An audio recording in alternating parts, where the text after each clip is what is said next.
Hello everybody, today I'll be trying to convince you into riding a bike as your primary method of transportation. Well, for those of you who don't know what a bike looks like, this is how a bike usually looks like. If it's a bicycle, it has two wheels placed at the front and the back, and it has a handle where you can steer in each direction you want to go, and pedals to put your feet on and pedal forward to wherever you want to go. Well, beginning with why you should change to a bicycle. Well, bicycles are great for your health and for the environment. Well, you might be wondering, it might be a little hassle to transfer stuff from riding a car to switching on to riding a bike. Well, actually, it's not that big of a hassle. It's honestly very more appropriate for you to ride a bike as it is healthier a lot for you and it can save you a lot of money. Well, the main method of transportation in many regions is actually a bike. By riding a bike, people can decrease gasoline consumption, improve the quality of their lives, and protect the environment. Bicycles were first introduced in the 19th century in Europe, and by the early 21st century, more than 1 billion were in existence at one given time. Well, these numbers far exceed the number of cars, both in total and ranked by the number of individual models produced, and actually at that time. Nowadays, cars are a lot more in production and that's why we have a lot of landfills filled with broken pieces of cars. They are the principal means of transportation in many regions, as I stated. They also produce a form of recreation and have been adapted as children's toys, general fitness, military and police applications, and career services. And bicycle racing, if any of you are into cycling, or the Tour de France. Riding a bicycle is much more cheaper than driving and saves a person a lot of money annually and at the moment.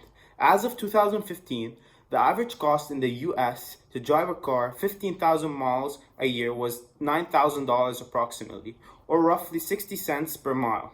That is according to a newsroom article stated in October 2015. Of course, those numbers go up and down depending on the size of the vehicle, not to mention the monthly cost of your insurance, which is in California, if you have Geico, it's a lot.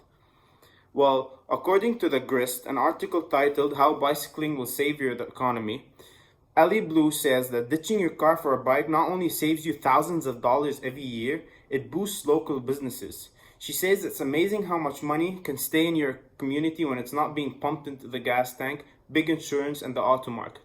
So basically, the less money you spend on your car contributes to small businesses and restaurants that are thriving in your community that boost economy.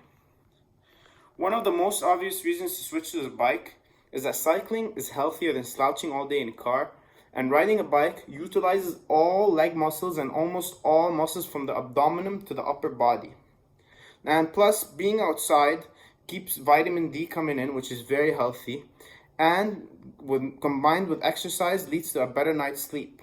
For those interested, cycling has been proven to improve your sex life as well as decrease the risk of cancer, which is very important. Cardiovascular diseases include stroke, high blood pressure, and heart attack. Regular cycling stimulates and improves your heart, lungs, and circulation, and reduces your risk of cardiovascular diseases. A Danish study conducted over 14 years ago with 30,000 people aged 20 to 93 found that regular cycling protected people from heart disease. Riding a bicycle is way more interesting than driving a car. When riding a bike, you can team up with your friends around the city and find cool places to hang out. Riding a bike gives you a sense of freedom that can never be achieved by riding any type of car. Driving a car has many regulations that don't apply when riding a bike. The same annoying stoplights, that one turn that takes forever, the inevitable drive, slow down when the roads merge. How about a lifestyle choose your own adventure? Ducking through an alleyway, shortcutting through a park, sneaking out on the back of a dead-end street. These little detours, and so many more are just waiting to be exploited on a bike.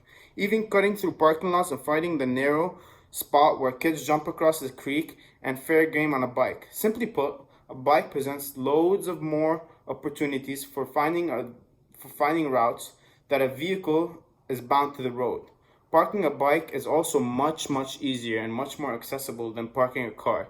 You can park your bike literally anywhere and you can lock it on almost anything you come across rather than circling around the parking lot to your vehicle 8 minutes away from your destination. Road repairs, traffic accidents, breakdowns, public transportation strikes, you name it. With these obstacles, riding a bike eliminates most of them. Even breakdowns are relatively minor and largely avoidable on a bike. Flat tires are the most common annoyance, but these are fixable on the go. Other bike problems often make themselves known long before you actually come across them. It has already taken effect in some cities where biking is becoming more mainstream than driving. This is shown in many cities like Copenhagen. In an article by The Guardian, stated in 2016, for the first time in history, Copenhagen announced there were more bikes than cars on its streets. Cycling requires no gasoline and therefore no harmful vehicle emissions or smog are released into the air when a person is riding on his or her bicycle. Opting to use a bicycle a few times a week instead of your car is one of the simplest ways to lower your environmental footprint. Idling isn't an issue when you're cycling. Noise pollution is reduced as well. Bicycles require no gasoline, no antifreeze, and don't need any other fluids that vehicles need to operate. This help ensures such fluids don't make their way into our local waterways or the environment itself. Bikes reduce the need to build, service, and dispose of cars. And bicycle riding conserves roadway and residential space, therefore providing opportunities for less concrete and more plant life in urban areas. And bikes do less damage to road surfaces than cars. They have less wear and tear. Now, it's very much safer for you to ride a bike instead of riding a car, for you and the people around you. I haven't seen much people get a terrible accident by knocking into a pedestrian on a bike, as the max you can go is about 25 miles, 30 miles per hour. Whereas a car, you can reach speeds where about up to 100 if you're going up to the speed limit, which is 75 here in California. And that alone can lead to many accidents.